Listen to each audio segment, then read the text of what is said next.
como grupo de trabajo Nutrimar BioBio, le damos la más cordial bienvenida a nuestra sesión de la tarde del segundo día de nuestro seminario internacional. En esta oportunidad vamos a comenzar con la presentación de la doctora María Luján Flores. La doctora María Luján Flores es doctora en farmacia y farmacéutica de la Universidad Nacional de la Patagonia San Juan Bosco.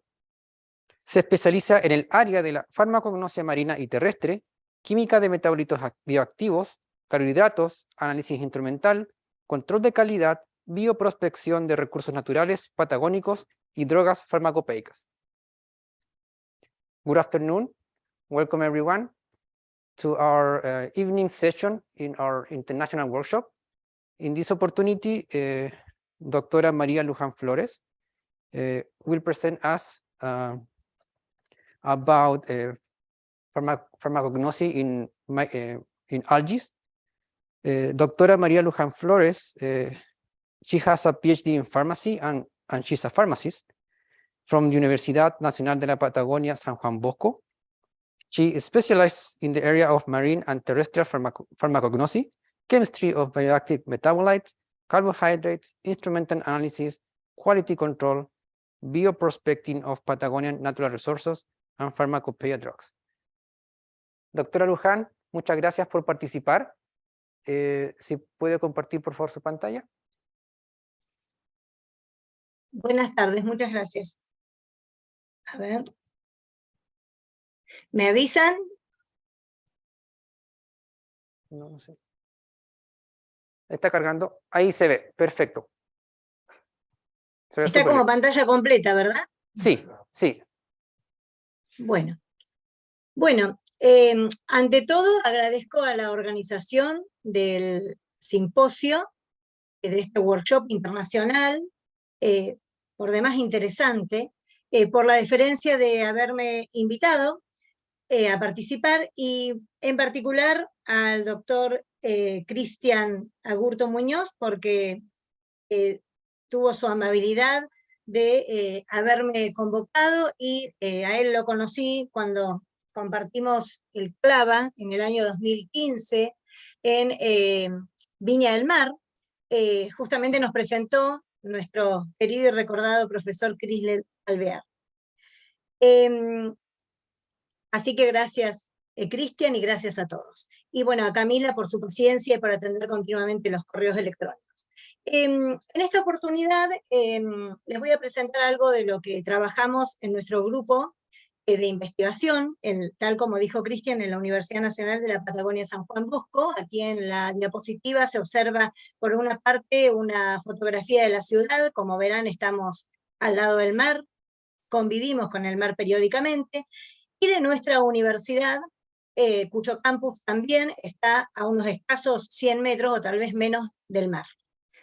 El grupo de investigación en el que desarrollamos nuestras actividades corresponde al Centro Regional de Investigación y Desarrollo Científico-Tecnológico de nuestra Facultad de Ciencias Naturales y Ciencias de la Salud, el cual dirijo, y la actividad de investigación que realizamos la lideramos dentro del centro y en las áreas correspondientes con el doctor Osvaldo Córdoba, con quien comparto esta presentación.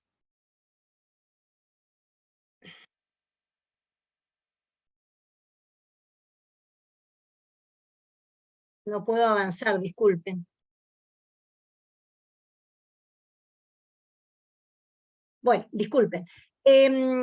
No puedo dejar de mencionar un recordatorio a algunas personas que marcaron de alguna manera mi vida profesional, pero también mi vida humana, porque no tenemos que olvidar que por más que nos dediquemos a la ciencia y nos dediquemos a nuestras respectivas funciones, somos seres humanos y por lo tanto somos seres vivos y tenemos que respetar a todo lo que nos rodea como tal.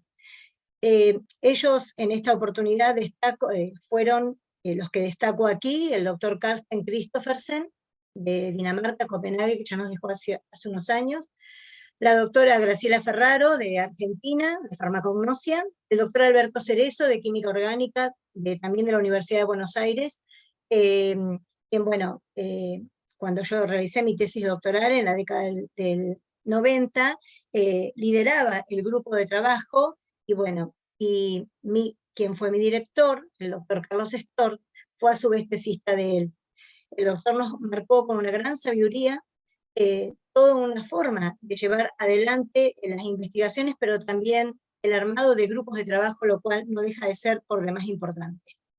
Y bueno, y nuestro querido y recordado profesor Cris Alvear, quien con toda su sencillez y amabilidad, como bien lo describieron ayer, y faltarían palabras, miles de palabras para que dijéramos todo lo que pensamos, nos recibía cuando éramos recién unos pollitos iniciando en la investigación, con toda esa benevolencia y esa simpleza que lo caracterizó, y nos enseñó tanto a lo largo de toda su extensa trayectoria, y nos seguirá acompañando. Así que a todos, que en paz descanse, y gracias a todos. Bueno, ¿quiénes somos? Nosotros somos un centro de investigación, como ya les mencioné, estamos en la Facultad de Ciencias Naturales y Ciencias de la Salud. Nuestro centro está integrado mayormente por farmacéuticos, bioquímicos, doctores en las áreas correspondientes, becarios, tesistas, alumnos de grado y que se inician en investigación, tesistas de doctorado, de maestría, y también suelen participar algunos químicos, algunos biólogos, depende de la temática y depende el área que se constituya. Las 4 áreas fundamentales que comprenden el CRIDECIT tienen que ver con los recursos naturales, con química medicinal, bajo el liderazgo de la doctora Graciela Pinto Vitorino. Voy a usar un puntero, la doctora Pinto Vitorino.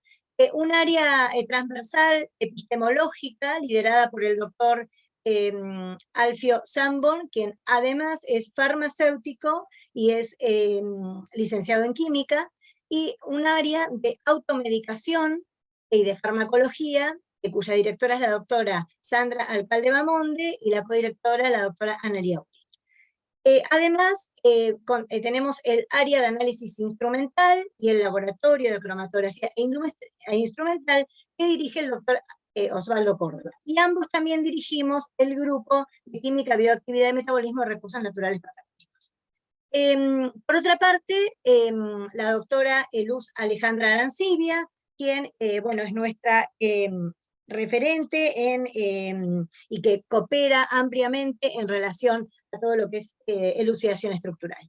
Y áreas que se están constituyendo, bueno, una es un área de zoonosis, que no está puesta ahí porque es la más reciente de todas que se está por incluir, un área de farmacovigilancia bajo el liderazgo de la doctora Miriam Delmas Cobardaza, y un área dedicada a lo que es museo e historia de la farmacia. Perdón. A modo de introducción muy rápido, bueno, farmacognosia, como todos aquí saben, y es más, ya han mencionado todos los aspectos más relevantes relacionados con esta rama de las ciencias farmacéuticas, y con todo lo que se tiene en cuenta cuando se van a hacer estudios farmacognósticos, que comprende el estudio de productos naturales, fundamentalmente aquellos que tienen alguna actividad o alguna relación con la salud, ¿sí? Y con las ciencias farmacéuticas. En particular, una de las ramas de la farmacognosia es la farmacognosia marina. La farmacognosia entonces comprende el estudio de la biodiversidad. La biodiversidad, patrimonio de los pueblos, lo cual no tenemos que olvidar, porque no somos los dueños de la biodiversidad, sino es la humanidad en su conjunto, en cada lugar en donde le toca estar, y por lo tanto debemos protegerlo. Esa biodiversidad es la fuente de gran parte de los medicamentos que han surgido a lo largo de la historia y muchos de los cuales aún hoy persisten. Se siguen buscando para distintas patologías, como también, bueno, acá han mencionado quienes me precedieron en una forma maravillosa y completa. La tecnología, y más recientemente la biotecnología, permite facilitar y optimizar el estudio de la biodiversidad. Esta biodiversidad, considerada el patrimonio de los pueblos, disculpen, voy para el otro lado, ahí, se relaciona con lo que la Organización Mundial de la Salud preconiza en cuanto a medicina tradicional y medicina complementaria y alternativa, y la que se encuentra bajo el nombre de etnofarmacognosia. En nuestra región, sobre todo relacionada con los tehuelches y los tehuelches mapuches, que también constituyen parte de los pueblos originarios de toda la Patagonia argentina y chilena, nos han dejado plasmadas a partir de sus culturas, y lo continúan haciendo, distintas expresiones que tienen que ver con la descripción y la valorización de los recursos naturales. Esto ha quedado y está descrito en numerosas bibliografías, y yo destaco este libro de Mosbach, porque también aquí se mencionan algunos usos tradicionales para algunos recursos marinos, por ejemplo, algunas algas. Por otra parte, nuestra región de trabajo tiene que ver con la región central de la Patagonia Argentina, en particular en el Golfo San Jorge. Reconocida una parte del Golfo San Jorge, justo en la zona donde estamos nosotros en Comodoro Rivadavia, cuya fotografía se menciona acá de esta zona, como Reserva Biosfera Patagonia Azul, durante 2015 por la UNESCO, debido a su riqueza inmensa de biodiversidad. Entonces, la biodiversidad existe, existen descripciones importantes de acuerdo a sus usos tradicionales, los cuales constituyen una fuente muy importante a la hora de seleccionar especies para su estudio. Estas son contempladas y a su vez incentivadas para su estudio por parte de distintas organizaciones, por ejemplo, la Organización Mundial de la Salud. La tecnología y la biotecnología contribuye ampliamente a ello, pero para poder lograr lo que es realmente la bioprospección y luego poder transmitirlo o canalizarlo en desarrollos, es importante conocer, profundizar en el conocimiento desde todos los puntos de vista de estos organismos vivos y de lo que producen y de sus metabolitos, y validarlos. De esta forma, tal como también dijeron algunos que me precedieron, se podrá no solo tener la certeza de que estamos usando un extracto, una fracción por algo, sino a su vez explicar el fundamento para que tenga esa utilidad, esa actividad, esas propiedades.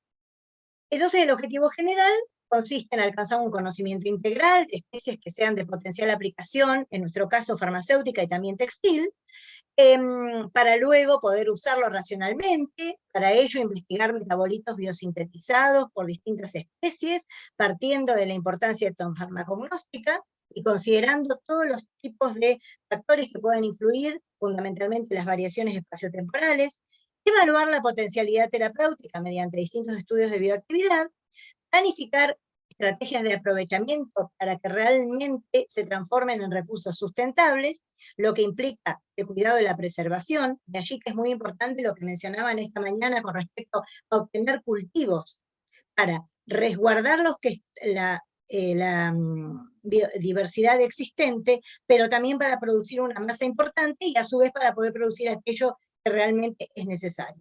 Académicamente, formar investigadores capacitados en la temática de estudio. Esta formación de recursos humanos se lleva a cabo de diferentes maneras, como aquí se menciona, ¿sí? Actividades de grado, de posgrado, becas, estancias de investigación, intercambios de investigación, docencia y formación superior en todo lo que tiene que ver con la internacionalización de la educación superior.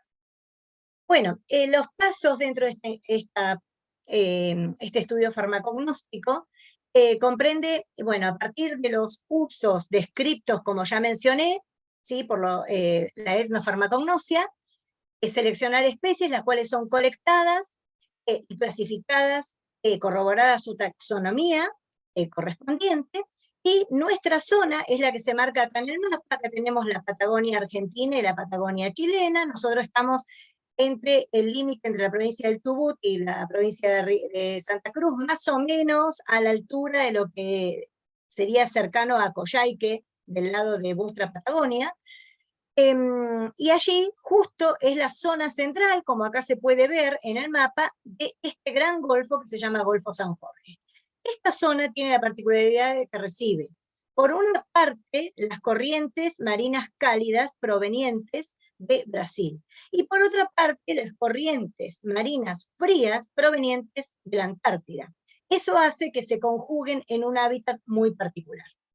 Bueno, una vez realizada la colecta, para la cual se tiene en cuenta el hábitat, la estación del año, el momento en que se puede colectar, teniendo en cuenta cómo puede influir la hora del día, la incidencia de la luz solar, el oleaje, la altura de las olas, los vientos y demás.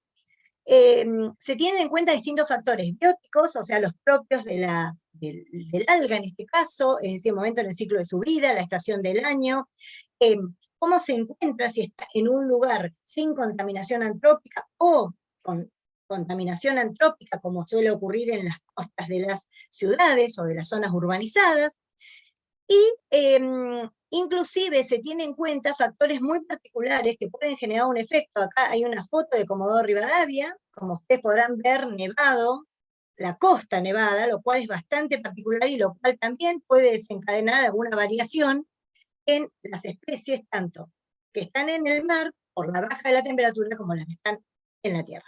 Bueno, histoquímica, para localizar histológicamente los grupos de interés, secado, molienda. Luego se realiza una secuencia de extracciones, primero una general para poder corroborar los grupos químicos presentes, se acompaña con reacciones cualitativas, determinaciones cuantitativas y perfiles cromatográficos, posteriormente extracción exhaustiva dirigida a los grupos de interés, fraccionamiento y purificación. Y cuando así lo amerita, caracterización estructural de aquellos componentes relevantes o metabolitos relevantes. Por otra parte, se realizan determinaciones de bioactividad, tanto primaria como específica, algunas de las cuales se mencionan aquí. También se determinan o se realizan estudios de toxicidad in vitro, se han puesto a punto algunos ensayos en nuestros grupos de investigación, que voy a mencionar algunos a continuación, y también estudios bioautográficos. Y a partir de allí, de acuerdo a los resultados obtenidos, se generan aplicaciones farmacéuticas y textiles sobre todo con tintes, utilizando tintes naturales, y también telas inteligentes, que es a lo que estamos abocados en esta etapa de nuestro desarrollo. Bueno, algunas especies, bueno, hay muchas, pero de las más destaco, Leysonia badosa, Citosifon lomentaria y Undaria pignatifida, dentro de las algas pardas. Undaria pignatifida, una alga alóctona altamente invasora. Ulva dentro de las algas verdes, en particular ulva rígida. Bueno, Leysonia badosa constituyó la tesis doctoral de la doctora Mónica Becerra. Con ella trabajamos, en mi caso como directora, y el doctor Carlos Estor, que me dirigió a mí en mi tesis como codirector, y buscábamos optimizar la extracción de alginato. Como aquí se ve, resultados generales de esta especie, luego resultados particulares de algunas fracciones que íbamos obteniendo que nos mostraban una riqueza importante en alginato, y acá una estructura general para recordar lo que es este polisacárido. Bueno, de todas las formas que se fueron probando, llegamos a esta secuencia extractiva que, si bien comprende los pasos usuales para extraer alginato, tiene en cuenta muy particularmente tres factores. La concentración de las soluciones tanto ácidas como alcalinas, que sean lo más exactas posibles, porque esto influye en el pH y es muy importante, pequeñas variaciones pueden afectar, el tiempo de contacto con los extractantes correspondientes o con los tratamientos que se realizan, y la temperatura a la cual se trabaja. Esto hace que se pueda obtener un alginato que, luego de ser purificado por diálisis y una segunda purificación mediante precipitación como alginato de calcio y posteriormente con etanol, permita obtener un alginato de una calidad óptima para su aplicación en salud. A partir de allí, luego, el estudio de los bloques correspondientes por hidrólisis ácida, y más recientemente vamos a empezar a trabajar también con algunas enzimas. Bueno, aquí se ve, simplemente para destacar, el primero es el alginato de sodio obtenido del alga, y aquí tenemos un alginato de sodio comercial, ampliamente utilizado en farmacia. Fíjense, podemos observar que tiene propiedades muy importantes el alginato obtenido por este procedimiento, en nuestro caso, inclusive superando aquellas comerciales, porque, por ejemplo, tiene bajo porcentaje de sulfatos, no tiene proteínas al igual que el comercial, y tampoco tiene fenoles.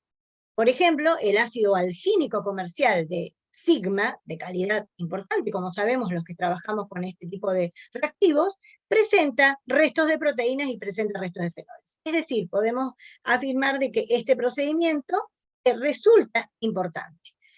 Ese alginato fue probado y actualmente se continúa con otras drogas en la preparación de micropartículas. Y aquí podemos ver en la parte superior micropartículas vacías y micropartículas cargadas con paracetamol, una droga usual, ¿no es cierto?, medicamentosa, bueno, y obtenidas en este caso las micropartículas por gelificación iónica. También se obtuvieron por spray dry en una estancia de investigación que realizó la doctora Becerra en la Universidad de Rosario, pero la verdad que las diferencias no fueron muy importantes e inclusive la eficiencia de encapsulación fue muy superior en las obtenidas por gelificación iónica.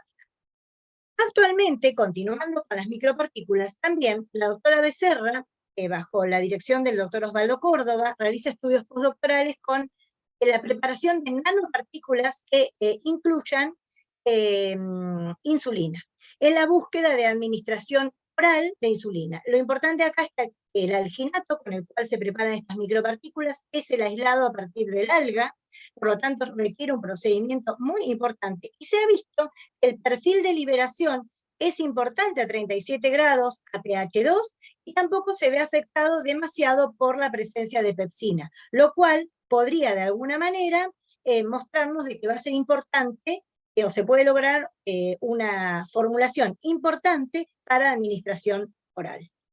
Bueno, también se hicieron otros estudios, lo paso rápidamente con la Sonia Badosa, uno de ellos fue la obtención de fucosterol, el cual fue purificado a partir de un extracto de acetato de etilo, y la purificación se realizó en una estancia de investigación de la doctora Becerra en la Universidad de París, anteriormente París Descartes, en donde a través de un proyecto que tuvimos con la Comunidad Europea, que dio muchos frutos y fue muy importante para los intercambios también, en donde, bueno, luego se purificó mediante CPC, o sea, cromatografía de partición centrífuga, y se pudo obtener el fucosterol puro. Este fucosterol, al igual que el alginato, fue probado en ensayos in vitro con líneas celulares, en colaboración con la doctora Caroline Weinstein de la Universidad de Valparaíso, de la carrera de farmacia, con quien también llevamos adelante investigaciones muy interesantes al respecto. Bueno, y con quien yo trabajé también como parte de la farmacopea chilena, de colaboración con la farmacopea chilena. Bueno, el alginato de sodio mostró una actividad antiproliferativa interesante a dosis de 1 miligramo por mililitro y se mantuvo hasta 0,5 miligramos por mililitro. Y en el caso del fucosterol fue mayor, un poco mayor la actividad antiproliferativa. Y en el cáncer, esto para el cáncer de colon, para el cáncer de mama, la actividad antiproliferativa del fucosterol fue muy interesante, muy marcada, superó el 75%. Por otro lado, también se probó actividad anti-leishmania, en este caso por un trabajo realizado en colaboración en una estancia en el Instituto Helénico Pasteur, en Atenas. Y bueno, y como vemos, tanto el alginato de sodio como el fucosterol presentan actividad, pero fundamentalmente el alginato de sodio frente a Leishmania donovani promastigotes, y no tiene efecto sobre los macrófagos, es decir, la citotoxicidad es baja.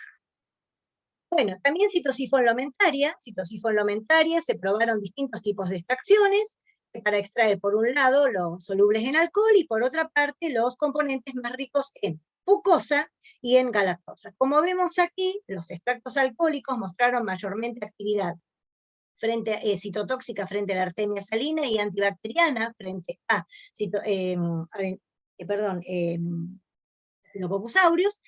Y en cambio, los extractos en donde ya lo que prevalecía era la fucosa y la galactosa, o sea, lo que estaba sugiriendo la presencia de fucoidanos, lo hizo frente al virus del herpes 1, virus simples del herpes 1 y herpes 2. Entonces, con el doctor Carlos Estor, que les mencioné que fue mi director, y la doctora Nona Marta Andrea Ponce, también hemos viajado muchas veces a congresos y hemos compartido con ustedes, al igual que con el doctor Clis de Alvear. Andrea fue dirigida por el doctor Storr y codirigida por mí. Habíamos puesto a punto la obtención de fucoidanos y la determinación de actividad antiviral frente al virus del herpes y frente al virus del SIDA, lo cual fue muy interesante. ¿Qué ocurre? La biomasa es pequeña y aparte es escasa. Entonces esto hace que sea muy difícil luego poder transferir estos resultados tan interesantes como fueron, en este caso, los fucoidanos adenosistis. Hicimos algo semejante con citosifo-enlomentaria, logrando un trabajo también muy importante y también demostrando la presencia de un galactofucano, el cual aparentemente tiene por una parte uniones de tipo 1,4 y por otra parte uniones de tipo 1,3, es decir, intercala esos tipos de uniones. Hay fucanos que lo tienen solo mayormente en 1,4 o en 1,3, en este caso intercala. Bueno, acá se ve un estudio estructural realizado por metilación, mediante cromatografía gaseosa acoplada a masa, y acá un estudio mediante RMN, en donde se pueden destacar las señales correspondientes a los carbonos anoméricos de la alfa-L-fucosa. También se pueden destacar las señales correspondientes a los grupos 6-metilos, y también otras señales que corresponden a otros hidratos de carbono que, como vimos, se encuentran en menor cantidad, sobre todo relacionados con silosa. En cuanto a la actividad antiviral, mostró una importante actividad, una gran selectividad frente a los virus del herpes y una gran selectividad, es decir, eso lo hace también muy promisoria a esta especie. En cuanto a Undaria pinnatifida, es una alga alóctona altamente invasora. En este mapa se muestra cómo se ha colonizado prácticamente todos los continentes. Fue parte de la tesis de doctorado de la doctora Miriam Escobar Daza, quien continúa trabajando en este momento con los fluorotaninos. Bueno, aquí se pudo observar la presencia de taninos en cantidades interesantes, también la presencia de diversos lípidos, de hidratos de carbono. La doctora Escobar Daza analizó también los extractos alcohólicos, y también aplicando la secuencia para obtener alginato que mencioné anteriormente para Leysonia, la aplicó aquí. Sin embargo, el alginato de Undaria es mucho más complejo y mucho más difícil de purificar. Por otra parte, bueno, acá se puede ver, ¿no es cierto?, el alginato en todas las estaciones del año, procedente de Undaria pinnatifida, colectada en el Golfo San Jorge.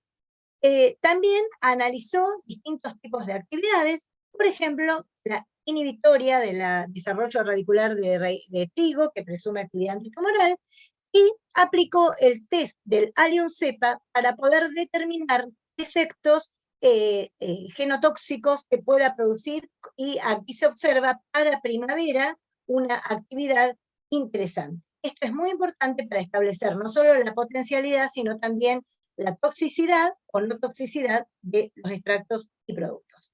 Y por otra parte también determinó el perfil metabólico en una estancia que realizó en la Universidad de Leiden con el grupo de metabolómica liderado por Robert Belforte de farmacognosia y Ian Choi, en donde se pudo destacar de una manera sencilla mediante RMN el perfil de los principales extractos del alga, y eso marcar la continuidad del trabajo.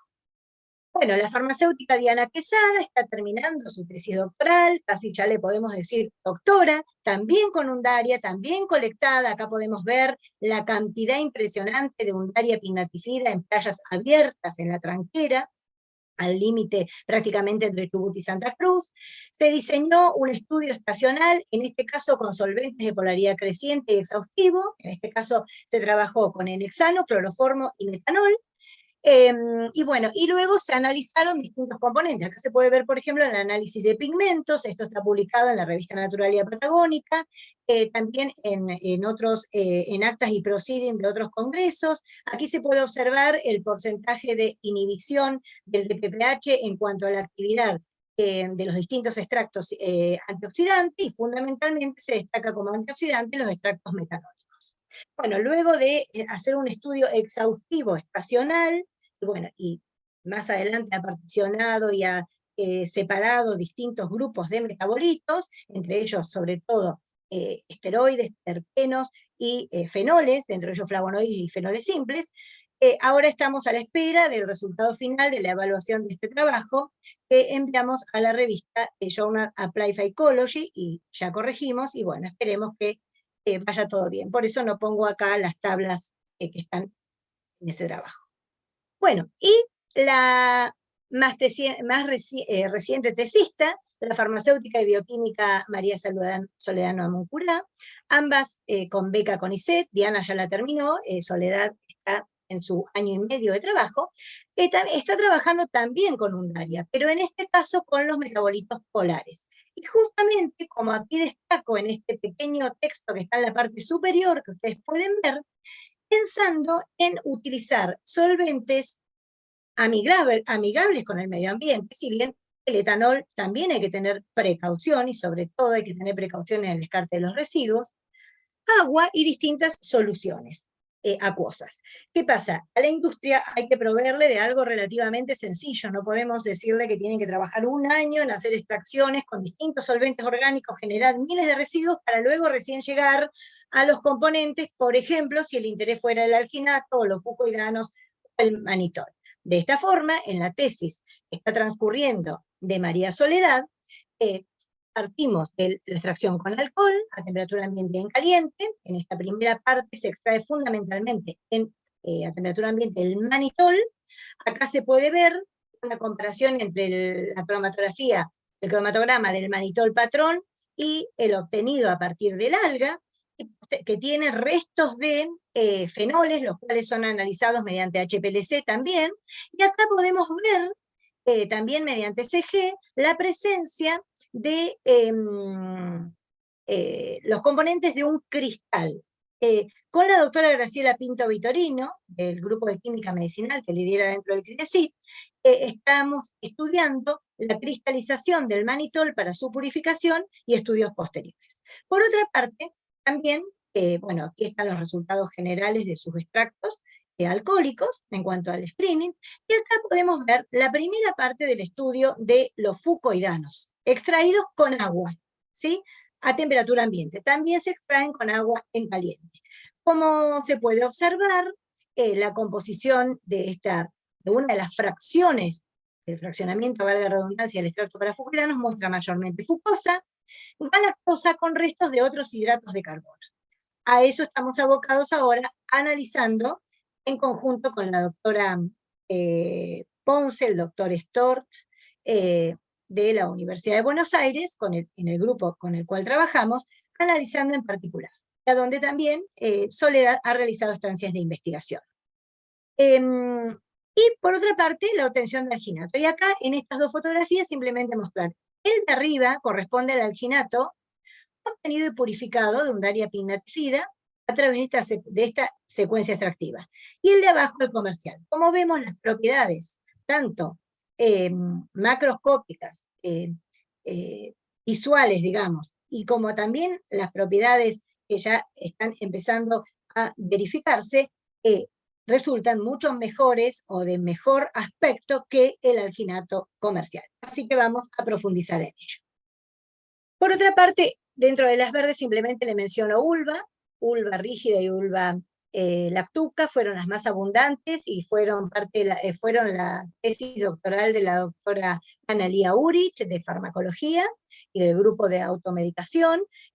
Bueno, a partir de los estudios realizados en una playa libre de contaminación antrópica y una playa con contaminación antrópica, en todas las estaciones del año en ambas playas, se hicieron estudios químicos, cromatográficos, de algunos grupos de metabolitos en particular, y también biofarmacológicos. Y a partir de los resultados obtenidos se eligió ulva rígida de Punta Maqueda, de las 4 estaciones del año, se prepararon dipoctos porque era la forma tradicional que la utilizaban los grupos originarios de nuestra región, y a partir de ahí se seleccionó el de primavera para profundizar en el estudio. Acá simplemente les muestro uno de los trabajos que publicamos, con todo el estudio estacional que realizó la doctora Urich, bajo la dirección, mi dirección y la codirección del doctor Osvaldo Córdoba, y aquí un estudio particular de los decoctos, en donde se puede ver que uno de los componentes principales de los hidratos de carbono corresponde a la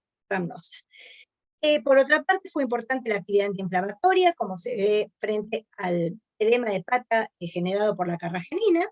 Como vemos, si comparamos la indometacina, usada como patrón, con el decocto y el extracto hidroalcohólico, tienen un porcentaje de inhibición muy similar, e inclusive el decocto supera el de la indometacina. Este es un trabajo que se encuentra en preparación para su publicación. Y además también se probó con la doctora Caroline Weinstein la actividad sobre células antitumorales, CACO2 y MCF7 de cáncer de mama, mostrando una actividad moderada con un 40% de inhibición. También este trabajo se halla en preparación para su publicación.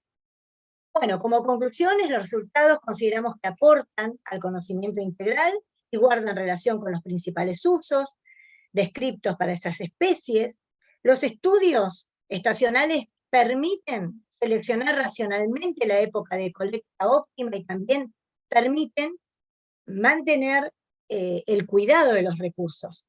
Por otra parte, los resultados químicos y de actividad consideramos que demuestran influencias geográficas, espaciotemporales, que tienen que ver con las estrategias metabólicas de los organismos que producen esos metabolitos, y las especies evidentemente generan un buen incentivo y perspectiva para una potencial utilización. Dentro de las proyecciones, continuar con los estudios metabólicos, estudios de interacciones con otros organismos, emplear estos productos en la industria textil, en este caso con la tesis de farmacéutica y bioquímica namuncular, y también en obesidad, estamos viendo lo de las nanopartículas que les mencionaba, también los fluorotaninos, que continúa la doctora Miriam Escobar Daza, quien fue tesista como director el doctor Osvaldo Córdoba, y yo la codirigí, y bueno, y continuar con la generación de micro y nanopartículas o encapsulación, vinculando productos aislados de microalgas de efluentes y en particular de Celedesmus oblicuos, dado que dirigí la tesis de la doctora Mariana Jiménez Beutey, que ahora se encuentra en España. Ella era de la Universidad Nacional de Entre Ríos, de la UNER, y bueno, y dirigió una tesis relacionada con esto, y entonces la idea y la proyección está en vincular ambas cosas. Bueno, aquí algunas fotografías más de todos nosotros, aunque ya les fui mostrando varios de ellos, y a todos, muchas gracias y disculpas porque me pasé un poquito del tiempo. Gracias. Muchas gracias. Muchas gracias, doctora Luján. Ahora damos paso a las preguntas, de las cuales yo tengo un par. ¿Cómo no? No hay problema. Primero que nada, bueno, como químico farmacéutico de profesión, lo encuentro muy interesante el tema de como usted lo indicó en el título de su trabajo, y lo que nos mostró la farmacognosia, o la etnofarmacognóstica. Porque, al menos acá en Concepción, dentro de la malla curricular tenemos farmacognosia si recuerdo bien, quinto o sexto semestre, pero como es más farmacognosia tradicional, enfocada en la farmacología de plantas medicinales terrestres. Entonces mi primera consulta es, tal cual usted lo mostró, si en la malla curricular, en las carreras de farmacia, ustedes imparten algún módulo enfocado a este tipo de farmacología, enfocado principalmente a lo que es recursos marinos. Bueno, nosotros tenemos, farmacognosia en cuarto año de la carrera, en el primer cuatrimestre. Cada carrera de farmacia es de 5 años, y antes tenemos farmacobotánica, y la farmacognosia que se da en grado, o tal vez ustedes lo llaman pregrado, nosotros acá llamamos grado a la carrera en particular, comprende mayormente de origen vegetal, ¿sí? De todas maneras, incluimos algunas algas dentro de lo que serían los grupos químicos, porque justamente, como les decía, estamos al lado del mar. Entonces nos parece que ese contacto cotidiano con el mar también tiene que ser destacado y para incentivar a todos y a los futuros profesionales al respecto. De todas formas, si bien lo que se puede dar dentro de la cursada de farmacognosia es poco, porque no, obviamente no terminaríamos nunca la asignatura, porque ya de por sí, como bien sabrás, es muy larga, ¿no es cierto? También has tenido farmacognosia, así que bueno, es muy larga. Entonces nosotros tenemos actividades optativas electivas, ¿sí? Que algunas se dan junto con cursos de posgrado y otros como actividad optativa electiva, de farmacognosia marina, en donde abarcamos no solo algas, sino también organismos marinos. Por otra parte, también tenemos otras actividades optativas electivas de laboratorio que tienen que ver con determinados estudios en particular de algas, lo cual lo combinamos con la posibilidad de inicio de investigación de futuros profesionales, estudiantes de farmacia, de bioquímica, de química, con el inicio de investigación en este área. Entonces, dentro de las posibilidades que hay en nuestro país están las que se llaman las becas EBC, dadas por el CIN. Las EBC son las estímulo a las vocaciones científicas que se dan para alumnos que tienen un determinado perfil, con un 50 o más por ciento de la carrera aprobada, que tienen un promedio arriba de 6 y demás, y que les interesa trabajar en particular. Entonces, digamos, continuamente hemos tenido y seguimos teniendo varias interés en trabajar, ya sea con organismos marinos o también con algas. De hecho, María Soledad Munculat, que ahora está haciendo el doctorado y tiene su beca CONICET, empezó con una de estas becas, ¿no? Y bueno, y así otros también. Entonces eso de alguna manera nos vincula. Nosotros somos una universidad joven, de un poco más de 40 años, nacional, pública, gratuita, y la vamos haciendo entre todos, ¿no es cierto? Y bueno, y digamos, cada paso que damos es fundamental. Entonces, relacionar la docencia, las carreras de grado o pregrado, como le llaman en vuestro caso, con la investigación, el posgrado, eh, el mar, que lo tenemos cotidianamente al lado, la zona costera en cuanto a las plantas costeras, nos parece que es crucial, digamos. Entonces, de esa manera trabajamos. Perfecto. Y la otra pregunta es en relación, usted nos mostró bastante investigación realizada por su grupo de trabajo, lo cual es bastante interesante. Y mi pregunta es, ¿cuál cree usted que son los desafíos para llevar los resultados que han obtenido, que son bastante prometedores, al siguiente nivel, que es la producción industrial o básicamente la producción industrial? ¿Cuál es el desafío que ve usted? Exactamente. Bueno, yo participo anualmente, este año justo me coincidió con otra actividad que no me fue posible, de un encuentro que se llama BioArgentina, que, bueno, conjuga empresas, ¿sí? Que se hacen en distintos lugares del país, y conjuga empresas interesadas en distintos aspectos, ¿no? Que tienen que ver con la biotecnología, instituciones de investigación, universidades públicas, privadas y demás. Y una de las cosas más interesantes, o sea, una de las cosas, vamos a decir, los pros y los contras. Los contras, como también mencionaron varios de los otros expositores, si bien no son contras, sino son pequeñas piedras que van surgiendo en el camino, tiene que ver con que es necesario que haya inversión para poder llevar esto al siguiente paso. Si no hay inversión, por lo tanto, no hay interés, en principio, desde el punto de vista político-gubernamental. Y a continuación, por parte de las empresas, siempre y cuando haya empresas que se dediquen también a algo relacionado. Si no hay eso, es imposible transformar a una escala, al menos piloto, y luego ya proyectarlo a una escala semi-industrial, todo esto. El otro tema que tiene, el otro inconveniente que también se habla mucho de esto en estos encuentros, tiene que ver con la biomasa. Por ese motivo, a mí me pareció espectacular y coincido plenamente, bueno, con todo lo que se ha dicho hasta ahora, porque este seminario es espectacular realmente, los tengo que aplaudir y se los voy a seguir aplaudiendo y felicitando continuamente.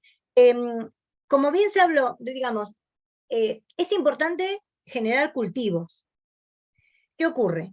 Creo que el doctor de la Universidad de los Lagos mencionaba, y también otros grupos que allí trabajan, bueno, y todos en general no coinciden con esto.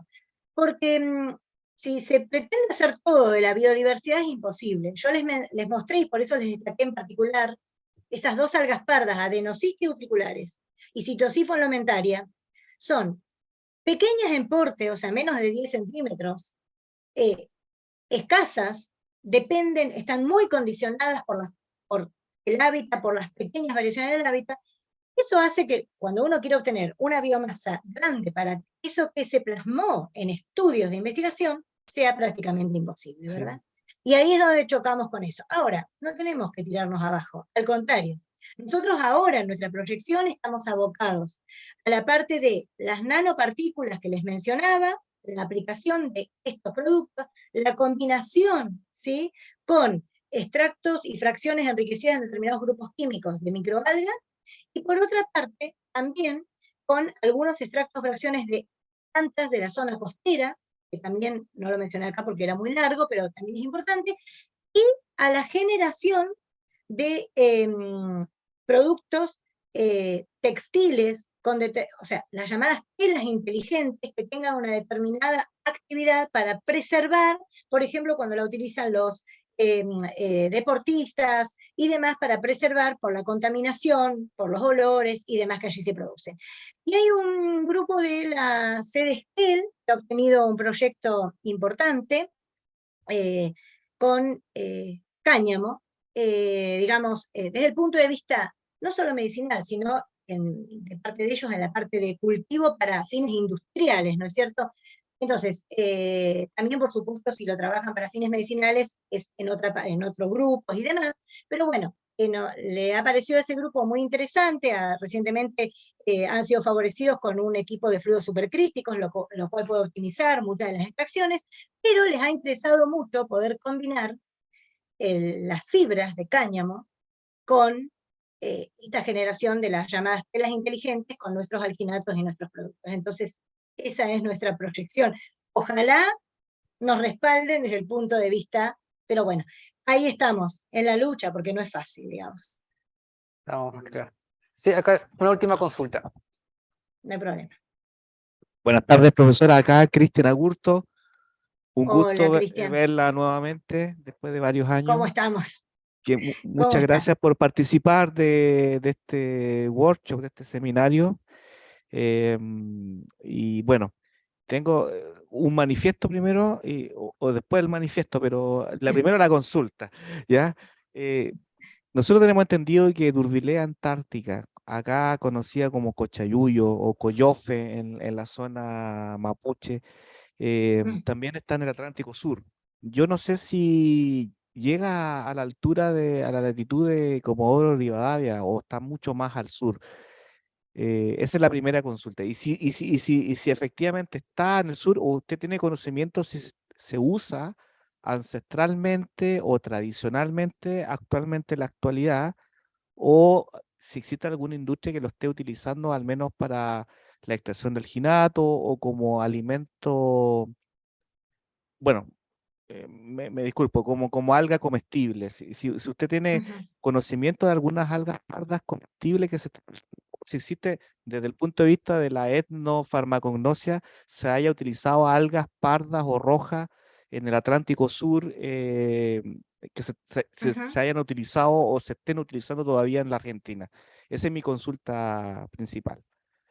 Bien, con respecto a Durvilea, en la zona sur, Durvilea Antártica, la doctora Alicia Borazo, que es quien, bueno, ella está jubilada en este momento, pero bueno, creo que la conocen porque siempre compartíamos todos los congresos, ¿sí? Ella es ficóloga de acá de la universidad nuestra, digamos, y bueno, ha participado en innumerables congresos y compartido con todos en los distintos lugares que hemos participado también con ustedes y donde nos hemos conocido. Bueno, ella nos explicaba que del lado argentino había bastante reticencia a utilizar algunas algas comestibles, si bien están descritas, también que los pueblos tehuelches, y en particular, por supuesto, la combinación de etnias que se realizó posteriormente y demás los utilizaban. La Durvilea Antártica, por lo que yo tengo entendido, bueno, en nuestra zona no está, está más al sur, está en la zona, digamos, de Tierra del Fuego, se puede llegar a encontrar en las islas del Atlántico Sur, ¿sí? En esa zona. sí, sé que la gente de Argentina, y sobre todo los que viven cerca del mar y en el sur, utilizan algas. Y también, bueno, se ha descrito que el cotayuyo lo utilizaban los tehuelches y los tehuelches mapuches como alimentaria, también macrocistis, que hoy por hoy la usan, también porfira, que está de nuestro lado y se utiliza también bastante en distintas preparaciones, por ejemplo, para generar salsas, para utilizar como si fuera condimento o para colocar arriba de la pizza, por ejemplo, por dar algunas aplicaciones. Lo que no hay es una industria que haga, digamos, toda esta parte, o sea, hay alguna industria en la zona de Santa Cruz, en la zona de Puerto Deseado, ¿sí? Pero no es simplemente saca biomasa, prepara biomasa y la manda, ¿no es cierto? La exporta o la vende, ¿no? Pero no la utiliza como tal. Y acá en Chubut teníamos, en la zona de Camarones, de Bahía Bustamante, perdón, Soriano, la empresa Soriano, que realizaba extractos de algas de la zona, y luego, pero luego, bueno, cambió un poco su metódica, adquiría algas tropicales, de zonas tropicales, preparaba los extractos y los exportaba, y bueno, y actualmente se dedica mucho más al turismo. Entonces, eso es lo que hay. Lo que también se usa acá, y me olvidaba, son las ulvas o lechugas de mar, o luga, ¿sí? Que también, bueno, eran utilizadas en forma de decocción por los pueblos originarios, digamos. Eso es lo que yo puedo decirle de lo que conozco, ¿no es cierto? Ahora me toca mencionarle el manifiesto porque aquí El hay varios manifiesto. colegas de la Facultad de Farmacia y también del Centro de Tecnología que quieren ir allá a Comodoro, Rivadavia, cruzando por tierra. Quieren ir cruzar la Patagonia, tanto chilena y la gran Patagonia argentina, que es más extensa, para llegar por allá. Así Sí, que sí, hay que dar sus estaremos en algún vueltas, momento digamos. estaremos en contacto. Buenísimo. Nosotros que recorremos mucho, nos conocemos, digamos, Chile llegamos hasta La Serena, un poquito más al norte, nos falta la última parte del norte, pero la recorremos bastante, digamos. O sea, hemos recorrido en auto desde el último confín hasta la parte superior. Y Argentina es más ancha, entonces si bien conocemos bastante también Argentina, todavía nos sigue quedando alguna. Pero bueno, los esperamos cuando quieran. Eh, Cristian, y todos serán bienvenidos para lo que les guste, aunque sea para pasear y conocer toda nuestra región. Muy amables, Muchas gracias, doctora Luján. muy Yo me- amables. Disculpen, yo me sumo a la gira Decía, tiene una consulta. científico-turística. Sí. Espero para que hagamos estructuras, Eso, muy bien. que trabajemos juntas, ahí está. Listo, Un gusto. perfecto. Un gusto también para mí. Muy buena la Muchas gracias a presentación. todos. Con esto damos por finalizada la presentación de la doctora Luján. Y ahora damos paso a nuestra siguiente presentación del doctor Nelson Navarro. Ahí lo veo. El doctor Nelson Navarro. El micrófono sí que funciona. Ahí sí, sí funciona. ¿Me escucha? Lo escuchamos bien. Ok, gracias. Sí.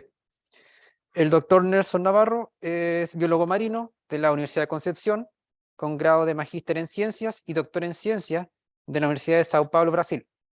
Además, posee un postdoctorado en Impact of Global Change on the Physiology of Antarctic Seaweeds.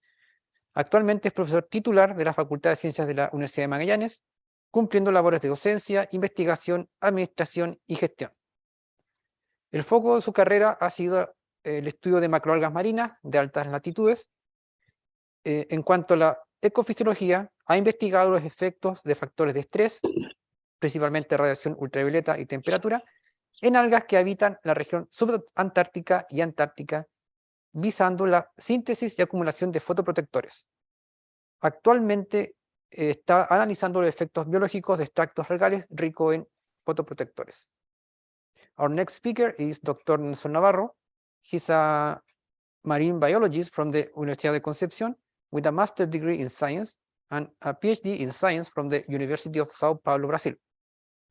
He also has a postdoctoral degree in impact of global change of the physiology of Antarctic seaweeds. Currently, he is a full professor at the Faculty of Science of the Universidad de Magallanes, performing teaching, research, administration, and management tasks. The focus of his career has been on the taxonomy, biology, and ecophysiology of marine microalgae from high latitudes. In terms of ecophysiology, he has investigated the effect of stress factors such as UV radiation and temperature in algae that inhabits the subantarctic and Antarctic region, aiming the synthesis of an accumulation, of photoprotectors. Currently, he is working on the biological effect of algal extract rich in photoprotectors. Doctor Nelson Navarro, muchas gracias por participar de este seminario internacional. La audiencia es todo suya. Nosotros como laboratorio estamos trabajando principalmente en taxonomía, biología y ecofisiología de algas de altas latitudes, así como también identificando algunos nuevos potenciales usos de las algas.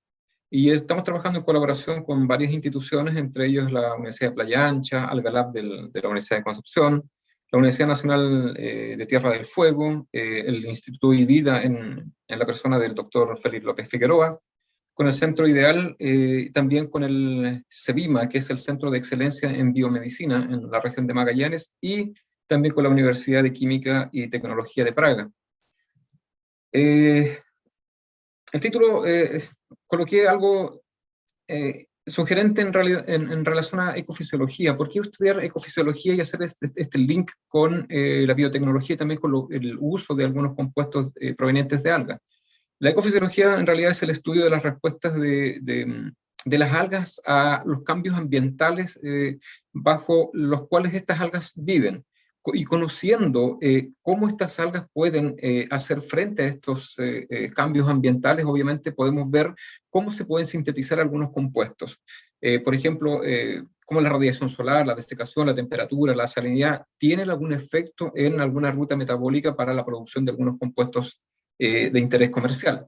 Nuestro principal laboratorio es el ambiente, pero también nosotros tenemos un pequeño laboratorio de unos 40 metros cuadrados, donde tenemos algunas salas de procedimientos, salas de microscopía, salas de cultivo y también espacios para estudiantes para que puedan realizar sus actividades. Los objetivos nuestros, en realidad lo podemos dividir en tres grandes objetivos. El primero es el estatus taxonómico de las especies ocurriendo en las zonas donde se encuentran, o sea, cuáles son las especies realmente que nosotros tenemos en la región de Magallanes. Y hago esta pregunta o esta aseveración en relación a que existen especies que son muy similares en cuanto a morfología y también que coexisten. Y muchas veces estas dos especies tienen compuestos totalmente distintos. Por lo tanto, es necesario conocer cuáles son las especies que nosotros tenemos y también saber diferenciarlas. Y también saber dónde estas especies habitan y también cuáles son los factores que están involucrados en la ocurrencia de estas especies en determinados lugares. Y digo la ocurrencia de estas especies porque cabe mencionar de que la región austral de Chile es una sección muy fragmentada geológicamente. Por lo tanto, existe una heterogeneidad gigantesca de ambientes con distintos grados de exposición a salinidades, temperatura, radiación solar, etc. Y cada uno de esos lugares podría estar, o una misma especie puede estar en varios lugares que podrían tener, obviamente, varios compuestos o un solo compuesto que puede estar variando a lo largo de un gradiente. Y obviamente esto puede hacer de que alguno de estos factores pueda gatillar la síntesis o acumulación de compuestos altamente valorados. Y toda esta información de cuáles son las especies, cuáles son los factores que alteran su distribución y también los compuestos que puedan tener, es información muy valiosa para escoger algunas especies, para diversificar las fuentes de estos compuestos. Adicionalmente, conociendo dónde, cuándo colectar las especies nos podría ayudar en proponer una cosecha sustentable, así como también conocer los requerimientos fisiológicos nos puede permitir para iniciar algunos cultivos. En el ámbito de la diversidad, que es el primer objetivo que nosotros tenemos, nosotros ya hemos publicado dos libros, uno en la región de Magallanes, principalmente en lo que se refiere al Estrecho de Magallanes, y otro en colaboración con Gabriela González Garraza de la Universidad Nacional de Tierra del Fuego. Hicimos una guía fotográfica de reconocimiento de especies de algas marinas de Ushuaia.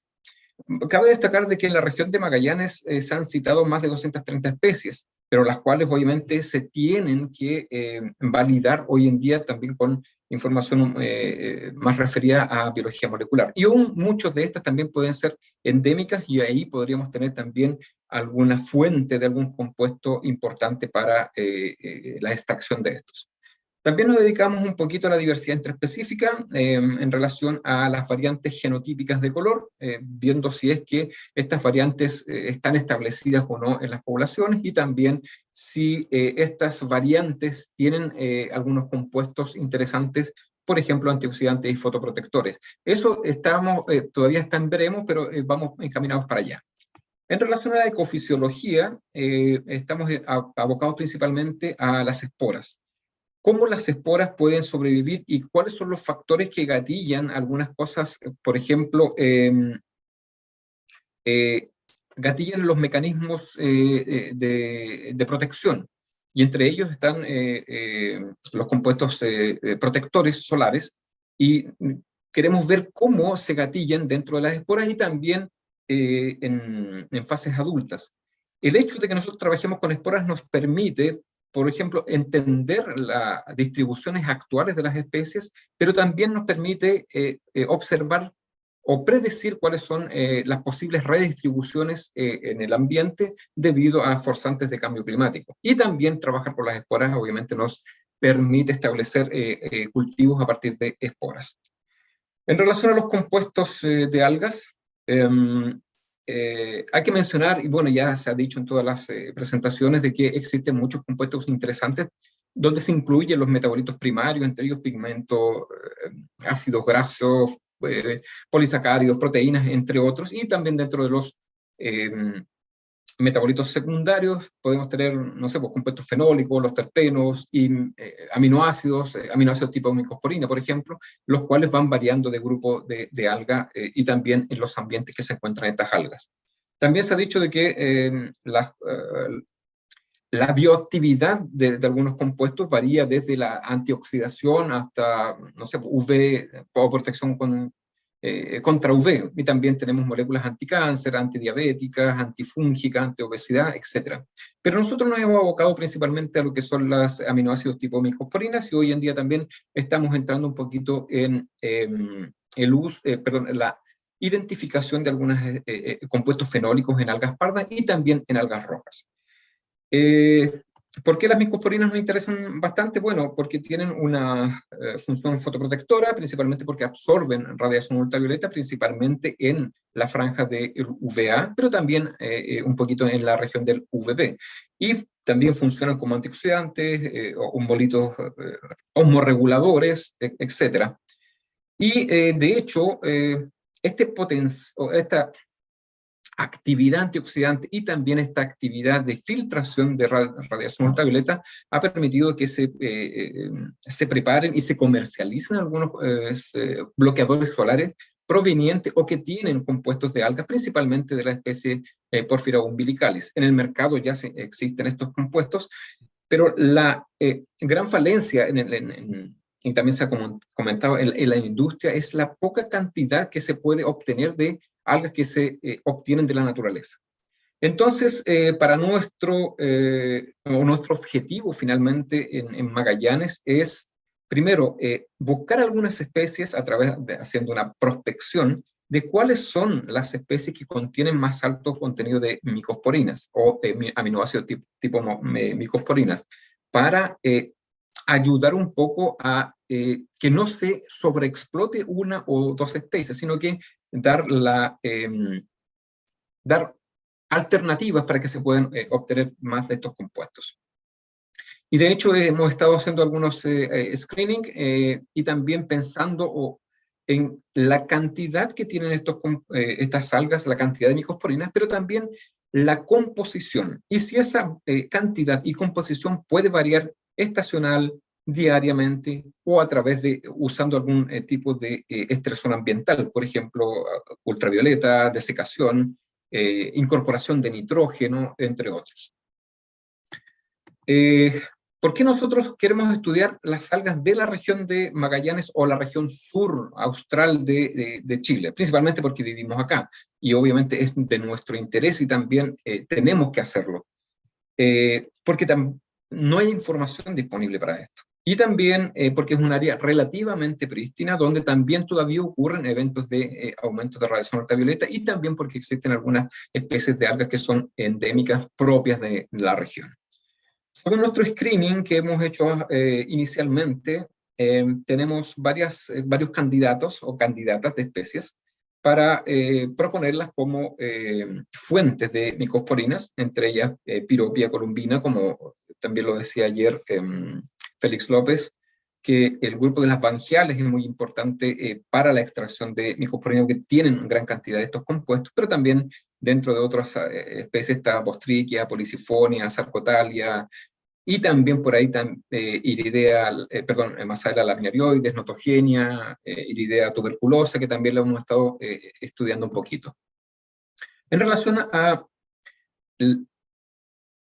la variación de estos compuestos a nivel estacional, nos dimos cuenta, utilizando 3 especies de la región, entre ellas Notogenia fastigiata, Iridea tuberculosa y Corallina officinalis, nos dimos cuenta que las 2 primeras tienen mayores contenidos de micosporinas y son algas muy similares entre sí, pero la diferencia está en que cuando estas especies sintetizan mayor cantidad de micosporina. En el caso de Notogenia lo hace en primavera, y en el caso de Iridea tuberculosa lo hace en invierno. Insisto, son especies muy similares que coexisten, pero tienen una variación en relación a su cantidad de micosporina y también en la composición. En el caso de Iridea tuberculosa, tiene, además de las que tiene Notogenia fastigiata, tiene también micosporina glicina, que es una de las pocas micosporinas descubiertas hasta ahora que tiene absorción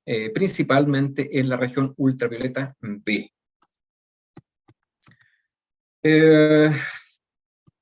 También quisimos ver si es que estos compuestos se pueden sintetizar en cortos periodos de tiempo, y para ello hicimos algunas experiencias con la Massaela laminarioides, donde observamos que cuando aumentaba la radiación ultravioleta en la zona, en 3 o 4 días ese nivel inicial de micosporina en contenido se mantenía en el tiempo. Sin embargo, la composición es la que difiere desde el inicio hasta el final. Y aquí es muy importante porque la micosporina glicina, una de las pocas micosporinas que absorbe en radiación ultravioleta B, aumentó en 3 días cuando hubo un alza en la incidencia de radiación ultravioleta. Pero esa cantidad de micosporinas obviamente también está supeditada al nivel de nitrógeno a lo cual está expuesto. Cuando es mucho nitrógeno, se inhibe la síntesis, pero hay un umbral más o menos que lo logramos identificar, y que obviamente va a estar en la presentación para que ustedes puedan ver cuáles son las concentraciones que nosotros trabajamos y cuándo esta especie pudo aumentar sus niveles de micosporinas. En el caso de Porphyra o Pyropia columbina, que es una bangial, observamos o trabajamos principalmente en un solo día para observar si es que hay tal vez un ciclo diario de la síntesis de micosporina, y observamos de que cuando existe radiación ultravioleta más la incorporación de nitrógeno, observamos de que hay un aumento progresivo desde de 2 miligramos de micosporina hasta 10 miligramos de micosporina sintetizado en 4 horas de exposición a radiación solar. Entonces es un resultado bastante promisorio, que podemos nosotros aumentar la cantidad de micosporinas en hasta 5 veces su valor inicial. Pero también hay que hacer una salvedad de que la dinámica de síntesis de micosporina es bastante complejo, y va a depender no solamente de la calidad de la luz suministrada, sino que también de la cantidad de nitrógeno suministrada. Hemos hecho varios trabajos en relación a esto, y nos hemos dado cuenta de que, claro, exponiendo las algas a radiación ultravioleta y también con un poco de surtir las algas un poco con nitrógeno, obtenemos aumentos de estos compuestos.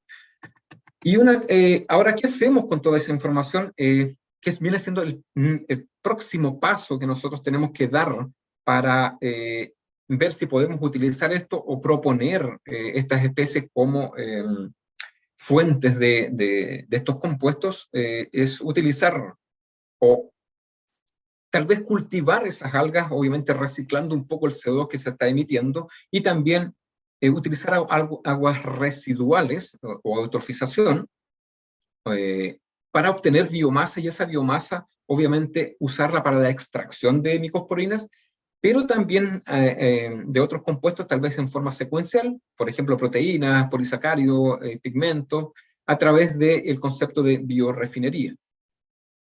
En estos momentos, ahora nosotros estamos en una fase en la cual estamos buscando colaboración. Tenemos colaboración con el CEBIMA, que es el Centro de Excelencia en Biomedicina, donde vamos a probar algunos extractos de algas, principalmente conteniendo fotoprotectores, principalmente micosporinas y también polifenoles o compuestos fenólicos, para determinar o prevenir la neurodegeneración en células específicas. Principalmente esto apuntando a enfermedades, por ejemplo, de Parkinson. Y eso lo estamos comenzando a realizar en el CEBIMA.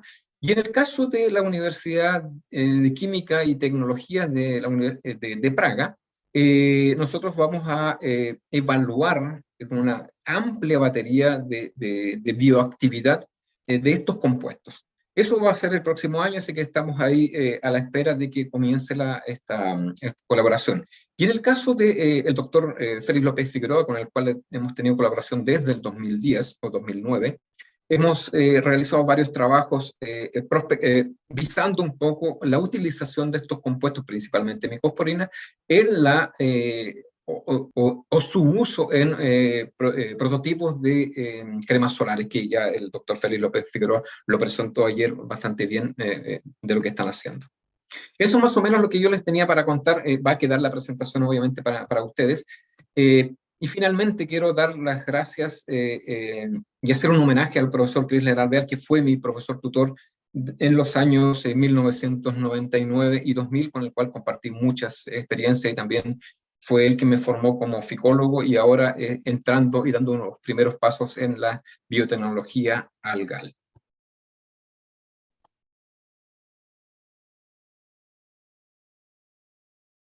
Muchas gracias, doctor Navarro. Ahora damos paso a las preguntas. Yo tengo una consulta considerando que la región, al menos austral de nuestro país, ¿cierto?, siempre ha estado afectada por el adelgazamiento de la capa de ozono. Mi consulta es si usted ha logrado encontrar si esta alta exposición a la radiación ultravioleta ha tenido algún efecto sobre las algas, macro, microalgas de la región. A ver, de las cosas que les comenté, y está en la presentación, nosotros hicimos algunas experiencias cuando el adelgazamiento o el agujero en la capa de ozono pasa por la ciudad de Punta Arenas. Ahí existe un aumento de la radiación ultravioleta B, y nosotros hemos detectado, y lo detectamos ya en el 2014, que las especies, entre ellas tanto Pyropia columbina y Mazaela laminarioides, aumenta su contenido. En el caso de Mazaela, aumenta su contenido y también la composición de principalmente micosporina glicina.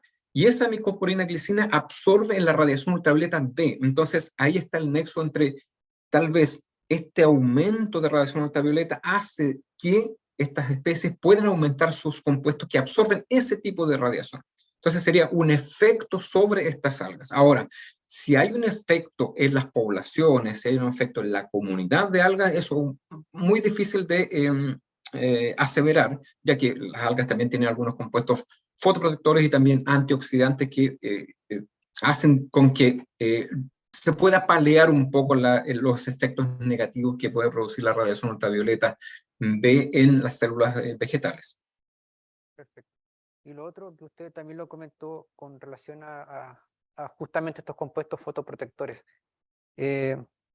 Nuevamente, ¿existe algún impedimento desde el punto de vista de normativa, considerando que estos son usados en productos cosméticos, para que sean incorporados, por ejemplo, en bloqueadores solares? ¿O De hecho, pasan por alguna existen, normativa? a nivel internacional existen productos a base de micosporinas. Eso está en el mercado y está hace más de 5 años. Eso ya, y de hecho ayer Félix lo comentó, y ellos también, Félix tenía una empresa donde se fabricaban este tipo de compuestos. Las normativas chilenas, eso lo desconozco un poco.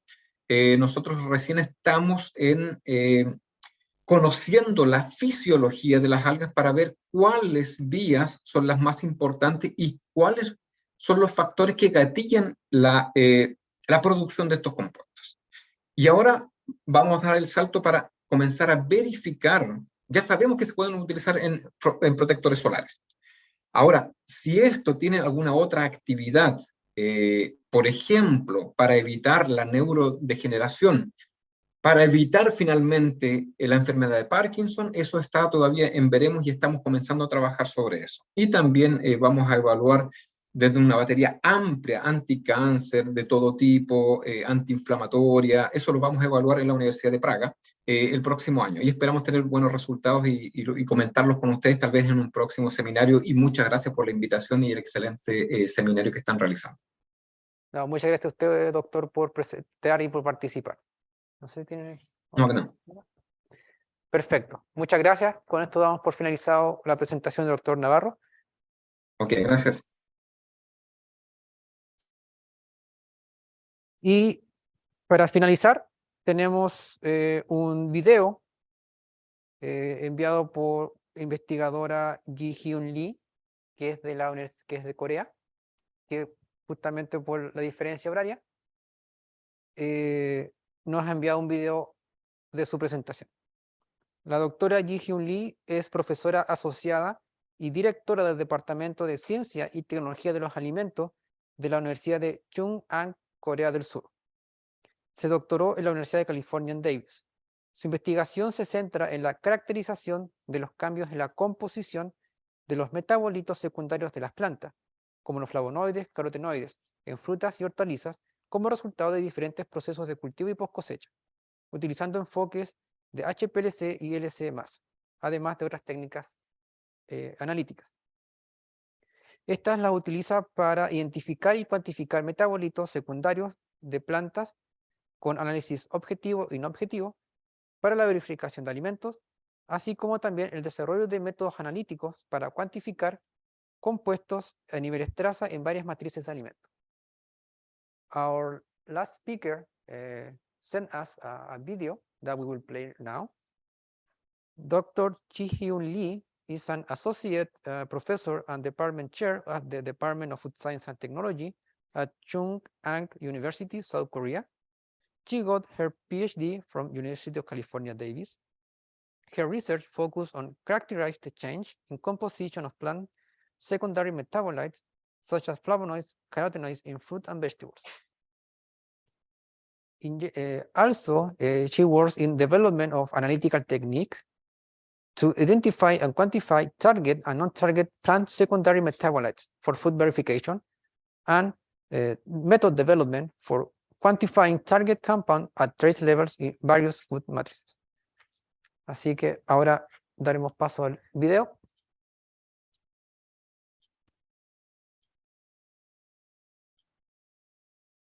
Hello everyone, thank you for inviting me here to the international seminars series in the pharmaceutical and food industry current trends and future perspectives, which will be held in November 28th and 29th in 2022, sponsored by Nutrimar Bio and Universidad de Concepción.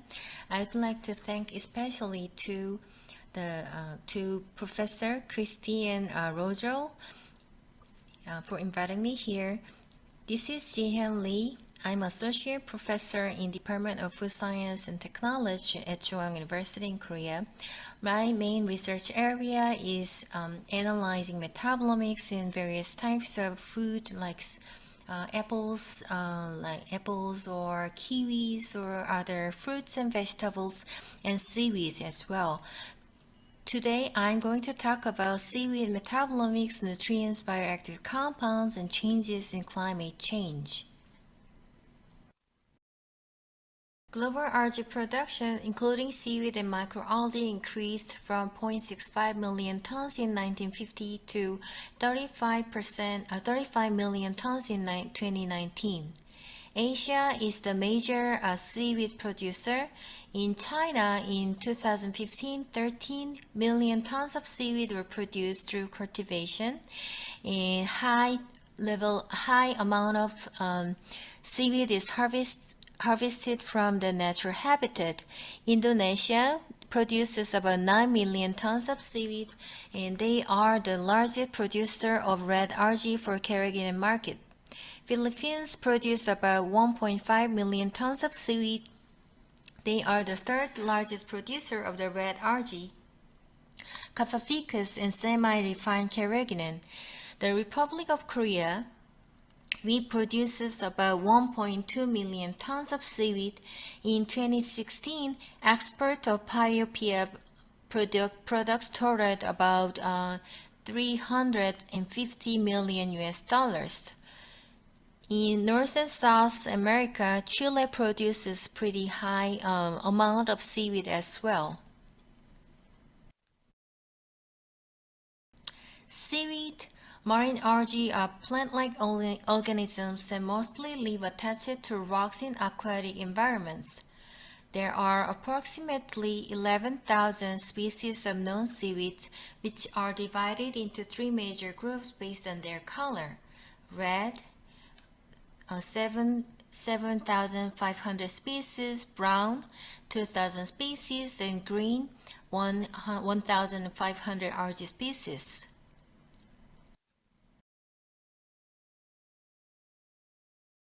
The types of seaweed, the color, and species affects the nutrient composition, as you can see this in this slide. Green algae and red algae and brown algae, they commonly have high amount of carbohydrates like fibers. However, the protein contents vary with species, as algae species. For example, Porphyra tenera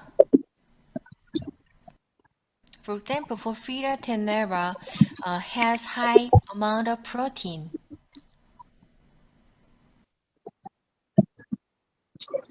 We performed a search on Web of Science using seaweed and metabolomics, or seaweed and metabolite profile, and seaweed etc. as the search terms. Publications on seaweed from 2011 to 2020. The search results showed a gradual increase in seaweed research throughout the last decade, rapidly increasing from 2018 to 2020. Number of articles increased from about 600 to 1,400 in 2020, and number of review papers increased from 25 papers to 200 papers. The term metabolome refers to low molecular weight molecules below 1,500 Dalton. More than 3,000 metabolites have been identified in algae. Metabolite profile may differentiate the seaweed types. For example, brown algae have significantly higher concentrations of mannitol than red and green seaweeds, according to literature. However, the thiamine, fructose, glucose, sucrose, and inositol concentrations are considerably higher in green algae than in brown and red algae. There are various equipments that were used for analyzing metabolites of seaweed: GCMS, LCMS, and NMR, and some studies used other techniques such as FID. This is a summary of GCMS, and selecting suitable extraction solvent is important for determining metabolites of interest. For example, nonpolar organic solvents such as hexane, ethyl acetate, and chloroform were used to extract fatty acids, and some pretty polar solvent like methanol was used for amino acids, sugar, and polar metabolite extraction from seaweed samples. This is a summary of metabolite analysis analyzed by using LCMS. And as you can see in the GCMS slide, the pretty polar solvent can extract high levels of sugars and amino acid.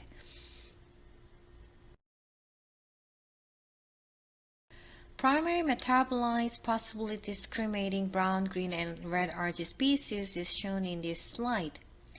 This dendrogram is summary of various studies.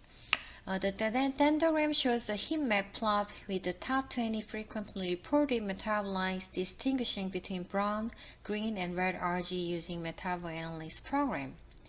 The seaweeds were grouped into two clusters, Cluster 1, green algae, and Cluster 2, including red and brown algae. As you can see this heat map, galactose and mannose were the major metabolites in green algae, whereas alanine, threonine, citrate, and 3-phosphoneglycine and glutamic acid and valine and isoleucine were the major metabolites in red and brown algae. Carbohydrate is one of the most abundant nutrients in seaweed. In this slide, you can see that various types of carbohydrates in seaweed, like simple sugars and monosaccharide, disaccharide, they have low molecular weight and they are soluble in water. And glucose, galactose, fucose, ribose, mannitol, and fluoride is the major mono and disaccharides in seaweed. In polysaccharides, there are two types of polysaccharides, like homopolysaccharide and heteropolysaccharide. Homosaccharide includes like cellulose, starch, and heterosaccharide includes arginine, agar, carrageenan. Polysaccharides have high molecular weight and they are insoluble in water. And glycoconjugates are present in seaweed as well. The similar polysaccharide of seaweeds provide mechanical integrity and structure, whereas low molecular weight carbohydrates like disaccharide or monosaccharides play crucial metabolic roles such as energy storage. Mannitol is associated with photosynthesis and also be found in green microalgae. The mannitol maintains the integrity of cells and have an important role of energy storage. The major energy storage molecules in red algae include fluoroiodoside.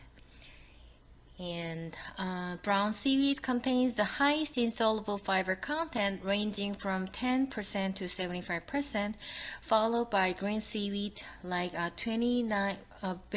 between 29 to 67%, and red algae like ranging from 10 to 59%.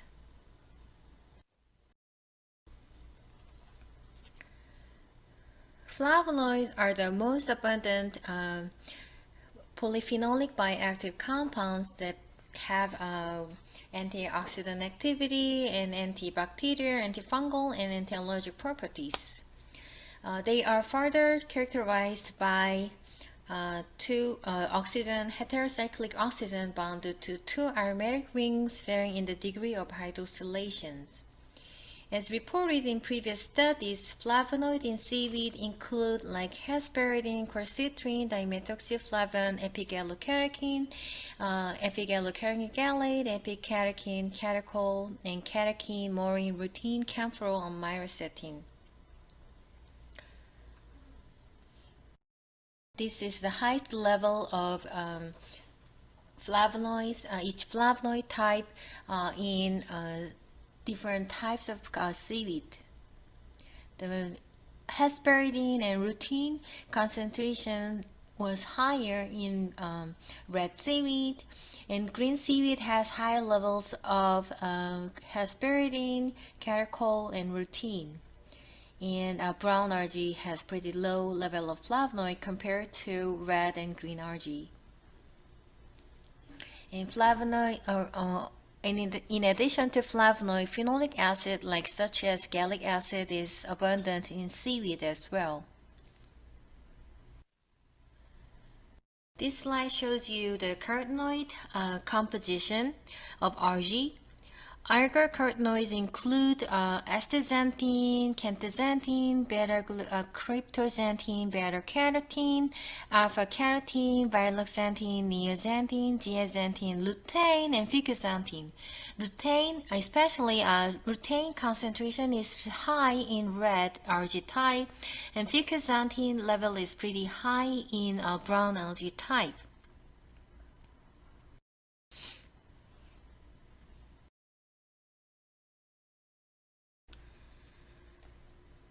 Stresses affects metabolite profiles in seaweed. The diversity of seaweed metabolite composition is influenced by genetics like species and environment like location, nutrient abundance, salinity, and light. The increased contents of sugar alcohols such as arabidol may protect the macromolecules by forming a hydration layer around them and be also involved in osmotic pressure regulation and reactive oxygen species inhibition occurring in abiotic stress. And some amino acids like valine, phenylalanine, precursors of secondary metabolites, are abundant in seaweed grown in high temperature. So therefore, the diversity and complexity of algal metabolites are possibly caused by changed environmental impacts in aquaculture. The changes in metabolic pathways may contribute to the tolerance and adaptability of seaweed to high temperature stress.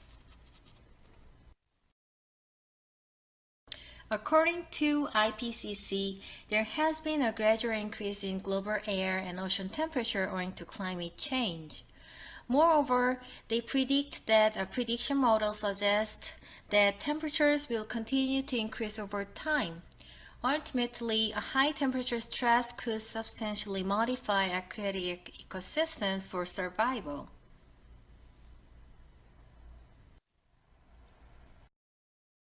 As I told you before, apart from genetic differences, seaweed metabolite profile also depends on the aquatic environment. Metabolites represent sensitive indicators of change in upstream molecular species such as genes, transcripts, and proteins. They are chemically transformed during metabolism in response to a disease state and environmental stress like a heat stress, and they indicate the exact physiological status of the organism. So this slide shows you high temperature can induce by global warming and seasonal reason, and they give heat stress to seaweed, and metabolism pathway can be alterated, like amino acid synthesis, amino acetyl tRNA biosynthesis, sugar synthesis for energy consumptions is induced, and so amino acids concentration can increase, whereas sugar alcohol concentration decreases in response to high temperature.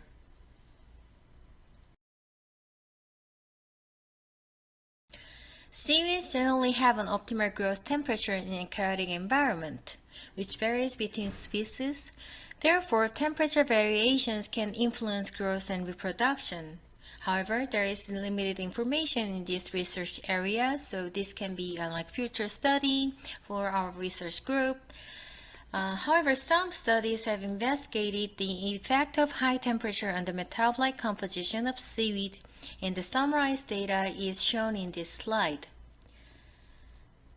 So when the seaweeds are subjected to growing temperature or to pretty high temperature, then amino acids concentration can be changed and fatty acids as well. Studies have shown that amino acid composition of seaweed is chiefly affected by environmental stress because of cellular repair processes. Some studies showed the increased level of glutamate and phenylalanine in seaweed under high temperature conditions. As you can see, glutamate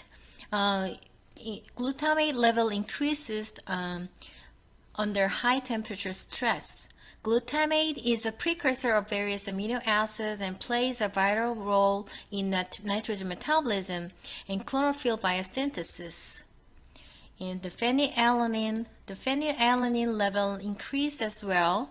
Phenylalanine is a precursor of secondary metabolites which are responsible for regulating the heat tolerance of plants. So the amino acid, these studies showed that amino acid composition of seaweed is especially affected by heat stress.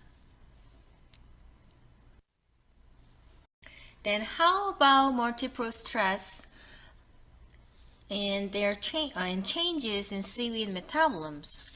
Ocean warming and acidification can also occur in same time. Like global warming causes not only ocean warming, abnormal increase in ocean temperature, but also acidification.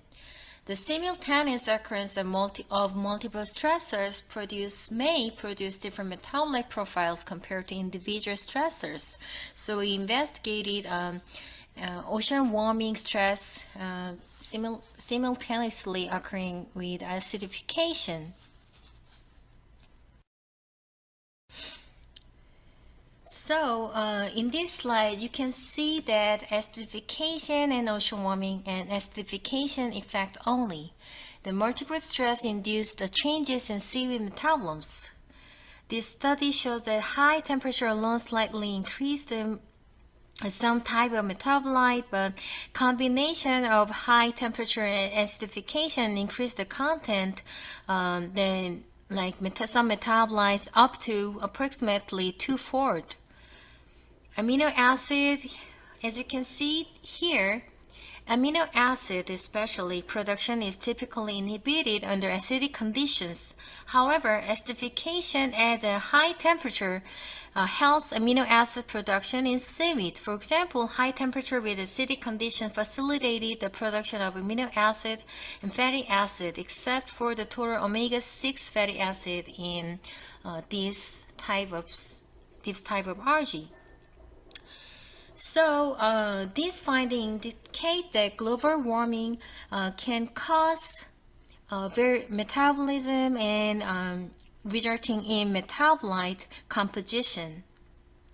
The increase in the temperature may induce photosynthesis, resulting in an increase in seaweed biomass.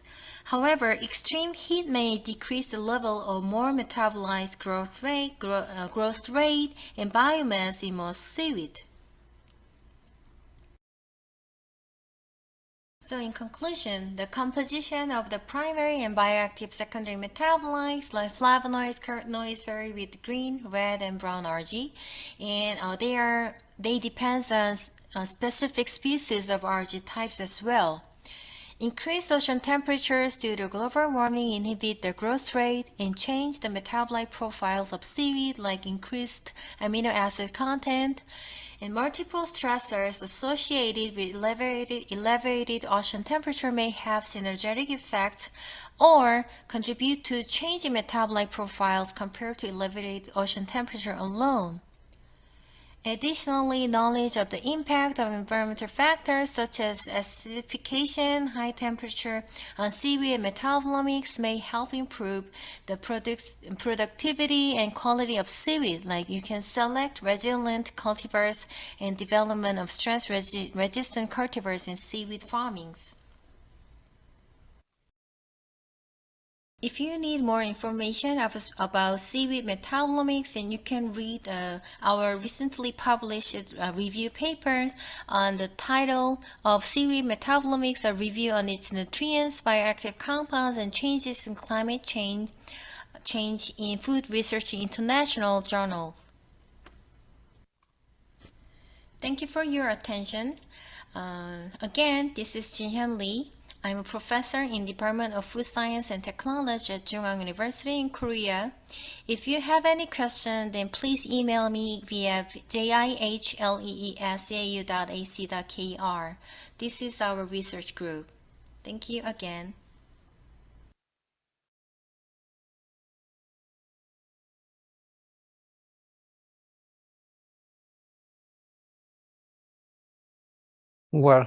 Bueno, con esta última presentación damos por finalizado 2 días de muy interesantes presentaciones en nuestro seminario internacional.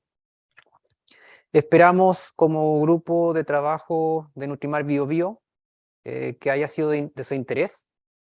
En forma particular, en nombre de Cristian Agurto, encargado, el equivalente a director del proyecto, y que les habla Cristian Rogel, coordinador o director alterno del proyecto, agradecemos enormemente la participación y la grata disponibilidad que tuvieron todos los presentadores para mostrarnos distintos aspectos de la investigación que se está desarrollando en el mundo de las algas, macro y microalgas. Como resumen y como opinión muy personal, está claro de que aún queda mucho por investigar, desarrollar. Es todo un mundo, que yo creo que al menos acá en Chile estamos recién comenzando a investigar y a entender la enorme riqueza que tienen las algas, tanto desde el punto de vista nutricional como farmacológico. Sin embargo, como muy bien lo comentó Antonio Muiños en la mañana, existe una gran barrera que todavía hay que sobrepasar, y la estigmatización que tienen las algas de que saben mal, de que son malas, de que tienen mal olor.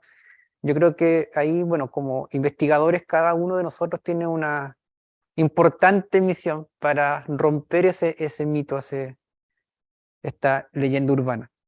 Así que al menos como coordinador del proyecto, nuevamente no me queda nada más que agradecer a cada uno de los presentadores, y estén atentos a las redes sociales, que Nutrimar Bio Bio hay para rato. Muchas gracias. Ahora daré paso a Cristian Agurto.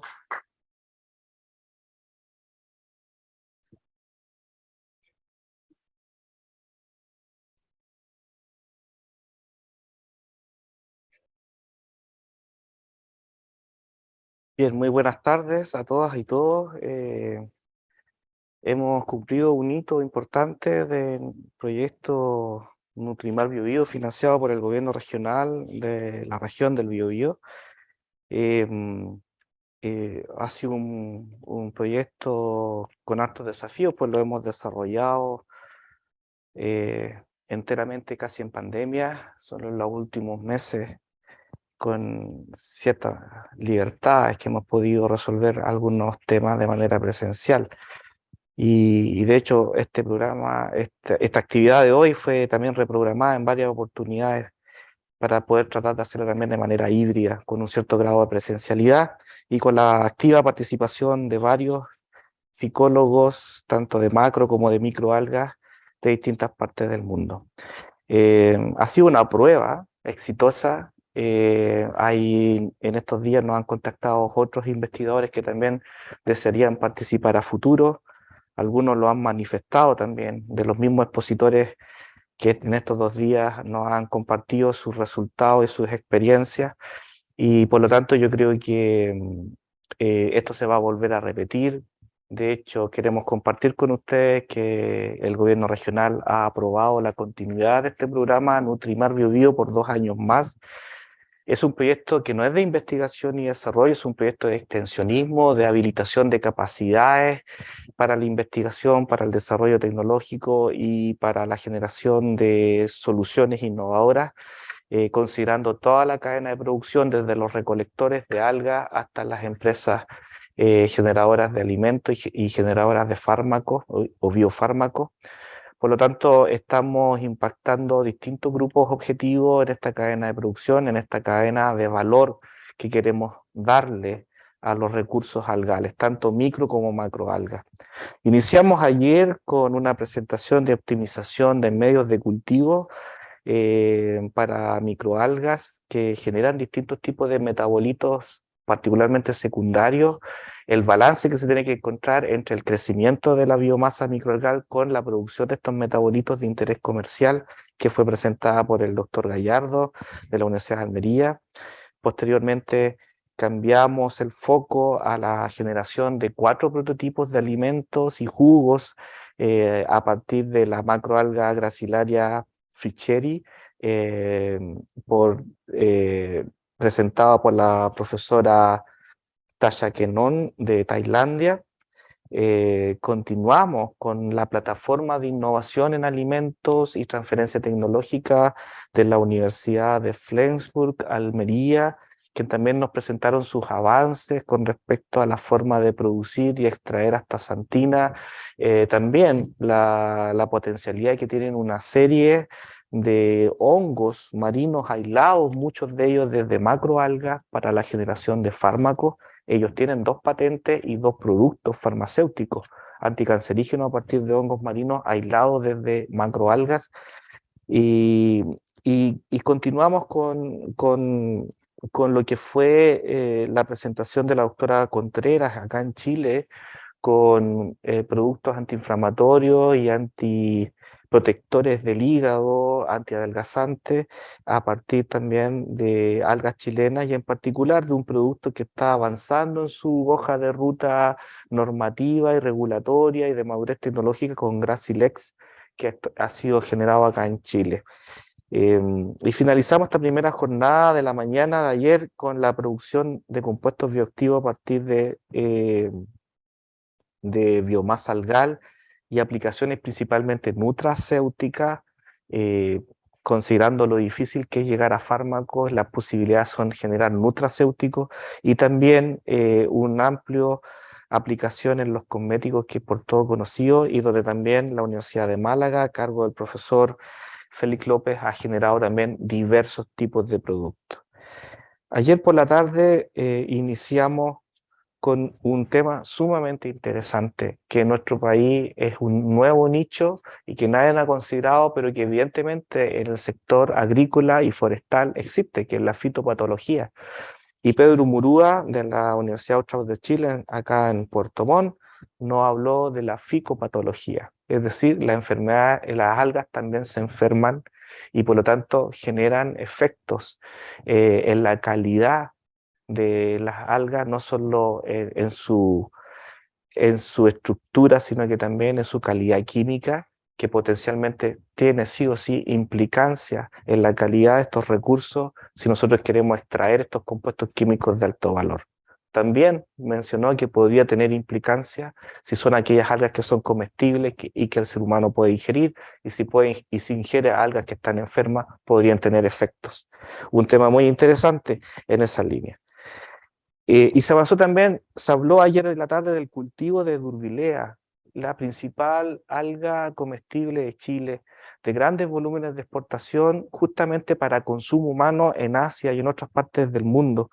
Durvilea antártica y Durvilea incurvata, ahora se dividieron en 2 géneros, en 2 especies, perdón, es de gran importancia en la economía nacional, con un gran volumen de exportación y por lo visto ya de manera experimental y de prototipado a nivel piloto ya se tiene bastante avanzado lo que son los sistemas de cultivo.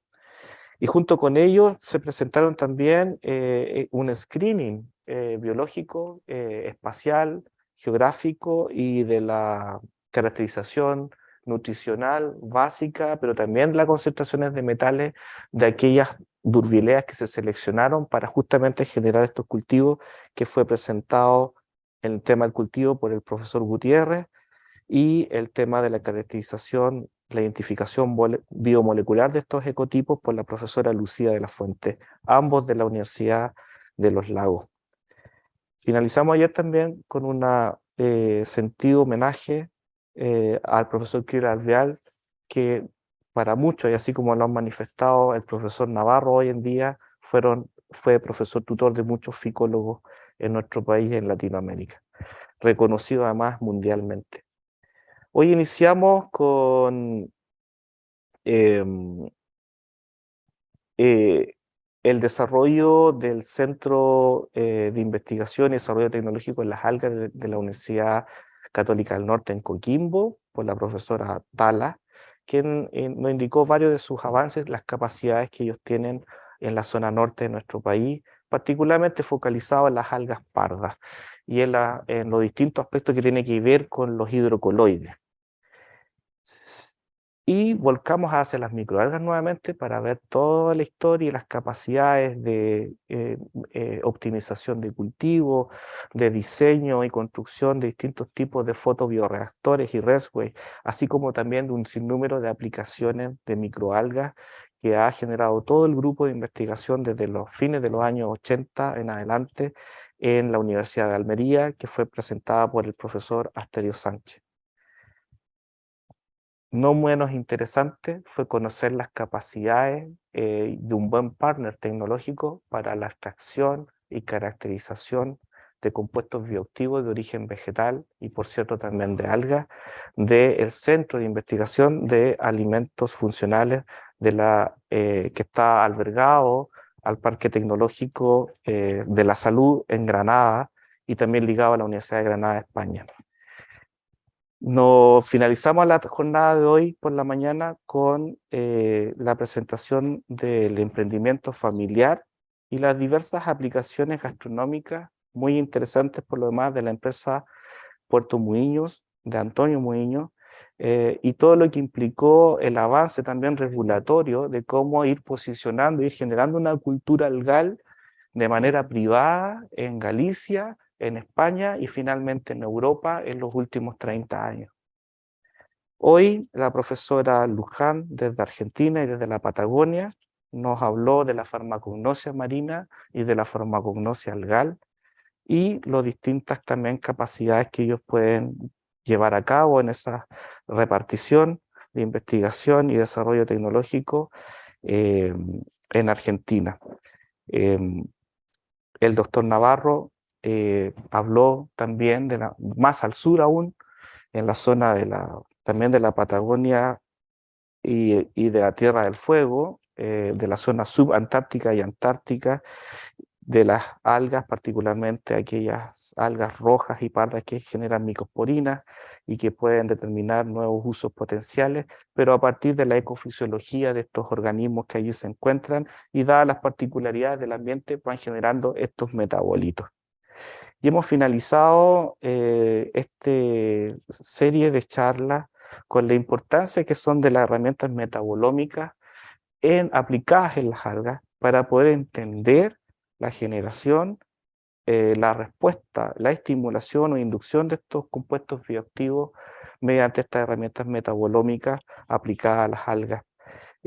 Con ello finalizamos con la última charla de la profesora Lee de Corea, con un sinnúmero de diversas visiones sobre el uso de las algas y sus potenciales aplicaciones en la industria de los alimentos y de los fármacos, que sin duda es el primer input de conocimiento de esta instancia más bien científica, académica, que también ha tenido impacto en varios oyentes de la industria, de lo que actualmente se está desarrollando. Así que estamos enormemente agradecidos de la participación de todos, alegres de esta actividad que está pronto ya a finalizar. Creo que ha sido sumamente enriquecedora compartir esta experiencia. Va a quedar esto disponible para todos y todas en nuestras redes sociales, también en nuestra página web de nutrimarbiobio.cl. Esperamos que todos los participantes los expositores puedan enviarnos también su presentación en PDF para poder dejar disponible ahí este material tan importante que pudieron compartir con nosotros en estos 2 días. A todos ustedes muchas gracias y nos vemos en una próxima oportunidad. Gracias a ustedes. Felicitaciones por el evento. Muchas gracias por la invitación. Excelente. Nos estaremos viendo en una próxima oportunidad. Hasta luego. Hasta luego, excelente y que continúen los éxitos. Gracias. Chao, chao.